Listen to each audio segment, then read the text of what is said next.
Hi అండి, welcome to our channel. Welcome to Vijaya tailoring and blogs అండి. ఇప్పుడైతే మీకు నేను హ్యాండ్స్ ఎలా స్టిచ్ చేసుకోవాలో చూపిస్తాను. అలాగే గల్లా ఇంకా సైడ్ జాయింట్ హ్యాండ్స్ స్టిచ్చింగ్ అయితే చూపిస్తాను. ఓకేనా? వీడియోని అసలు లైక్ చేయండి, షేర్ చేయండి, కామెంట్ చేయండి. మన ఛానల్ కనుక ఫస్ట్ టైం చూస్తే సబ్స్క్రైబ్ చేయండి. ఇప్పుడైతే హ్యాండ్స్ని ఇలా, ఇది రూబీ బ్లౌజ్.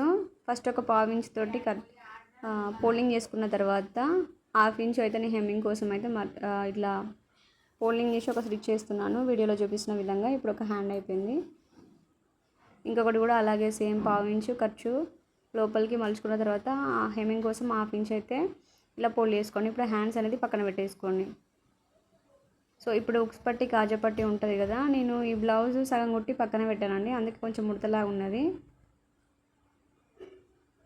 ఎందుకు ఈ బ్లౌజ్ కుట్టడానికి టైం దొరకలే నాకు, అందుకే ఆయనతో ఇప్పుడు కంప్లీట్ చేశాను. ఇప్పుడు ఇలా ఉక్స్ పట్టి అయితే ఇలా పైనుంచి వస్తుంది, పైనుంచి మళ్ళీ ఇలా క్లాత్ నీళ్ళని పైనుంచి ఒక టాప్ స్టిచ్ చేయండి. తర్వాత క్లాత్ అనేది ఇట్లా మొత్తం లోపలికి ఫోల్డ్ చేసేయండి. కింద ఇలా కింద సూది కిందికి నుంచి పాదం పైకి లేపాలి వీడియోలో చూపిస్తున్న విధంగా. నేను చెప్పేదానికంటే మీరు వీడియో క్లారిటీగా కరెక్ట్గా చూస్తే మీకు అర్థమవుతుంది. ఇప్పుడు కాజా పట్టి అయితే చూడండి, కాజా పట్టి అనేది కింది సైడ్ వస్తుంది. ఇలా చిన్న డిఫరెన్స్ తోటి కాజా పట్టి అయితే ఇట్లా కట్ చేసుకున్న తర్వాత ఇలా కొంచెం ఫోల్డింగ్ ఉంచుకొని మిగిలిన ఎక్స్ట్రా క్లాత్ అంతా నీట్గా కట్ చేసుకొని ఇప్పుడు ఇలా ఆల్రెడీ ఇలా కుట్టు ఉంది చూసారు కదా, మనం జాయింట్ చేసిన కుట్టు, ఆ కుట్టు మీద నుంచి ఇలా ఫోల్డింగ్ చేసి మళ్ళీ ఒక స్టిచ్ అయితే రావాలి ఇలా. తర్వాత ఇంకొకటి. వీడియోని అసలు లైక్ చేయండి ఫ్రెండ్స్. మన ఛానల్ ఫస్ట్ టైం చూస్తే సబ్స్క్రైబ్ చేయండి. రెగ్యులర్గా మన ఛానల్ని ఫాలో అవ్వండి. చాలా ఈజీగా స్టిచ్చింగ్ అండ్ కటింగ్ వీడియోస్ ఉంటుంది. ఇప్పుడు ఇంకొక స్టిచ్ వేసుకున్న తర్వాత ఎక్స్ట్రా ఏమన్నా దారాలు ఉంటే నీట్గా కట్ చేసుకోండి. ఇప్పుడు ఉక్స్ పట్టి మీద, కాజా పట్టి మీద ఉక్స్ పట్టి ఖచ్చితంగా పెట్టుకోవాలి. కొంచెం ఎక్కువ వచ్చింది, కొంచెము అటు ఇటు డిఫరెన్స్ వల్ల, అంతే, ఏం లేదు. ఓకేనా? సో ఇప్పుడు మనము బ్యాక్ పార్ట్ మీద ఫ్రంట్ పార్ట్ పెట్టుకొని ఇలా వీడియోలో చూపిస్తున్న విధంగా షోల్డర్స్ అనేది జాయింట్ చేయండి. కొన్ని చిన్న చిన్న టిప్స్ పాటిస్తే టైలరింగ్లో మనం ఈజీగా సక్సెస్ కావచ్చండి. ఇప్పుడు ఇక్కడ నేను front part back part joint చేస్తున్నాను కదా, గల్ల సైడ్ ఎక్కువ తక్కువ రాకుండా చూసుకోవాలి. సైడ్ జాయింట్ చేసేటప్పుడు మనకి కొంచెము గల్ల సైడు కాకుండా చంక సైడ్ కొంచెం ఎక్కువ వచ్చినా ఏం కాదు, కట్ చేసుకోవచ్చు షోల్డర్స్ దగ్గర. కానీ ఖచ్చితంగా మీరు గల్ల దగ్గర ఎక్కువ తక్కువ వచ్చేటట్టు పెట్టుకోవద్దు. ఓకేనా? ఫ్రంట్ పార్ట్ కానీ బ్యాక్ పార్ట్ కానీ రెండు ఈక్వల్గా ఉండాలి.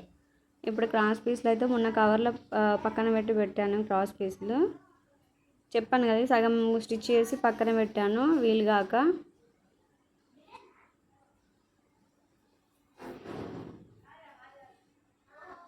మన ఛానల్ రెగ్యులర్గా ఫాలో అవ్వండి. ఇలా కార్నర్స్ని ఆపోజిట్లో పెట్టుకొని క్రాస్ పీస్ అనేది మనకి జాయింట్ చేసుకోవాలి వీడియోలో చూపిస్తున్న విధంగా. ఇప్పుడు ఇంకొకటి కూడా అలాగే ఇలా ఆపోజిట్ పెట్టాలి కార్నర్స్ అనేవి. ఇలా పెట్టిన తర్వాత ఇంకా కొంచెం అయితే కట్ చేసుకుంటున్నాను, అది సరిపోయేలాగా లేదు. ఖచ్చితంగా 1 మీటర్ వరకు అయితే పొడుగు ఉంటేనే మనకి గల్ల అనేది సరిపోతుందండి. ఓకేనా? ఇప్పుడు మీకు చేతి వాళ్ళను బట్టి ఎటు వీలైతే అటు ఇలా వీడియోలో చూపిస్తున్న విధంగా ఎక్స్ట్రా ఏమైనా ఉంటే నీట్గా కట్ చేసుకొని ఇక్కడ స్ట్రైట్ కట్ చేసుకొని చిన్న ఫోల్డింగ్ ఇచ్చి రఫ్ ఇచ్చేయండి. ఇక్కడ స్టార్టింగ్ నుంచి మొదలు పెడితే మీరు ఖర్చు అనేది పాదం ఇంచు డిఫరెన్స్ తోటి ఎగ్జాక్ట్ ఒకే లెవెల్లో ఇలా రావాలి. షోల్డర్స్ అనేది బ్యాక్ సైడ్కి తోసేయండి.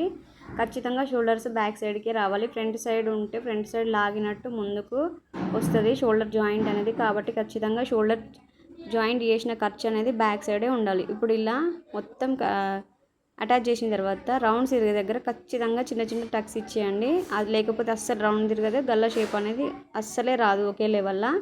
ఇప్పుడు ఇలా కట్ చేసుకున్న తర్వాత నేను చూపిస్తాను చూడండి. మీరు ఖర్చు ఎంత అయితే వదిలేసుకున్నారో అంతే ఖర్చుతోటి మీరు గల్ల అనేది స్టిచ్ చేసుకుని రావాలి. ఇలా వీడియోలో చూపిస్తున్న విధంగా చూస్తారు కదా, ఇలా కొంచెం కొంచెం ఫోల్డ్ చేసుకుంటూ ఒక వేలితో ఇలా రబ్ చేసుకుంటూ నీట్గా ఒకే లెవెల్లో వచ్చేటట్టు స్టిచ్ చేసుకోండి.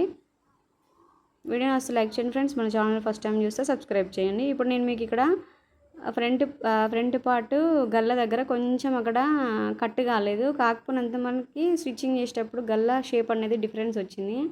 కానీ అయినా నేను స్టిచ్ చేశాను మీకు చూపించడం కోసమే. ఇప్పుడు మళ్ళీ నేను దాన్ని తీసి కుట్టు ఇప్పి మళ్ళీ కొంచెం లోపల టక్స్ ఇచ్చేసి ఇక్కడ ఇలా మీకే తెలిసిపోతుంది కుడతా ఉంటే మీరు ఎక్కడెక్కడ మిస్టేక్ చేస్తారు ఏంటి అనేది మనకు కుట్టే బ్లౌజే చూపిస్తుంది.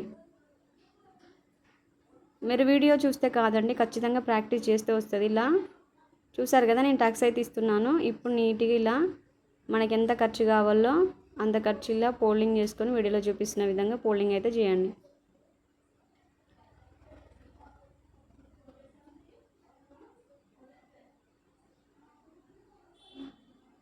అంతే.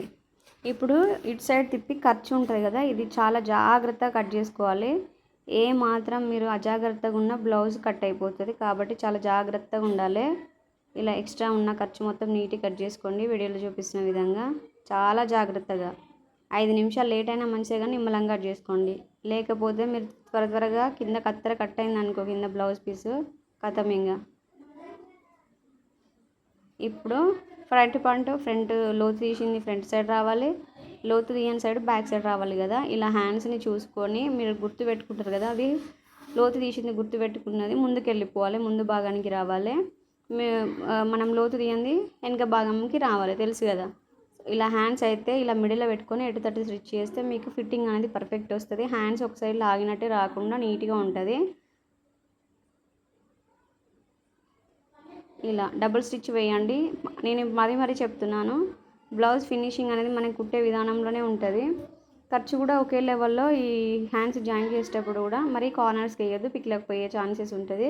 ఒక పాదం మించి డిఫరెన్స్ అయితే ఖచ్చితంగా వేయాలి. ఇప్పుడు hand loose, chest loose, hand loose, చంక లూజు, కింద నడుము లూజు ఇలా పెట్టుకొని వీడియోలో చూపిస్తున్న విధంగా స్టిచ్ అయితే వేయండి.